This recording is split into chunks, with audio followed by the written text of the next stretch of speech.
was 9 years old the first time I heard his name. Shifting in the unforgiving plastic seat, my wrists were restrained, handcuffed to a metal chain link at the center of the table, limiting my movements. The officer observed my discomfort, already weary and irritated with my tale. I was thinking a little more recent, Miss Rivers, like why you were found standing outside his home with a bloody nose. No, you don't understand.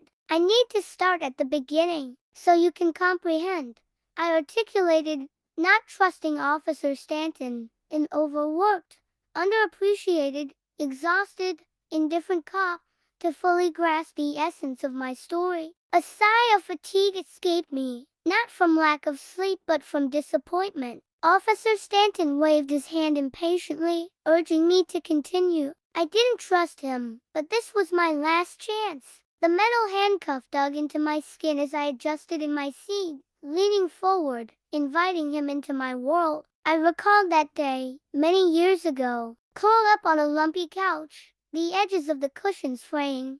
I shivered as the winds howled and rattled the single-pane glass windows of my friend's tiny cabin on Cliff Island, off the coast of Maine. The day had started brightly, like every other summer day. My best friend, Lily, had a neighbor, an older boy who intrigued me. He was tall, spoke confidently, and made fewer juvenile jokes than the boys Lily and I knew from school. That island boy fascinated me, and he was all I could think about as we explored the island that summer. As night fell, a storm descended upon the island. The adults weren't worried, but I felt a sense of foreboding. We huddled together on the couch, under layers of blankets, watching a strange movie on TV. A lime green light and eerie music set the scene. "What's this movie called?" I whispered to Lily. She loudly repeated my question to her parents. Her dad, distracted by soggy popcorn, mumbled, "Atomic Knockers." It was a strange movie that left my mind twisted and warped, yet oddly satisfied when it ended. "It's a Stephen King. He's a famous author," her dad informed us proudly, as if we should know him. That was when my fascination started. I returned to the present, explaining to the officer in front of me. His pen paused on the notebook, piquing my interest. Why wasn't he using a laptop? Surely that would be easier. Ignoring his impatience, I continued my story. I spent that whole summer reading Stephen King's books. I became obsessed, Officer. Stanton's pen stirred again, intrigued by the word obsessed.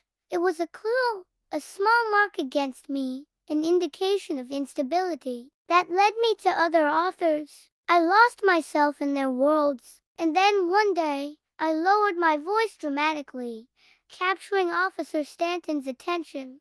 I met Stephen King in person.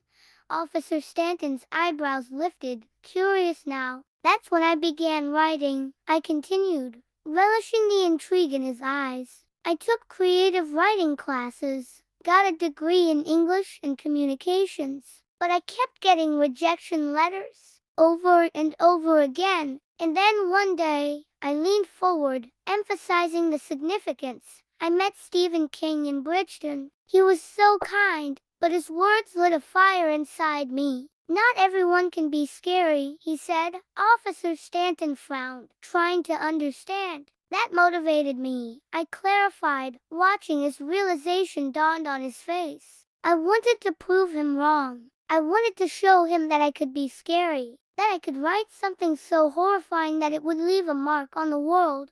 Officer Stanton's pen stilled, and he looked at me intently. "And did you achieve that?" I smiled mysteriously. "Let me tell you what happened when I arrived at Stephen King's mansion last night."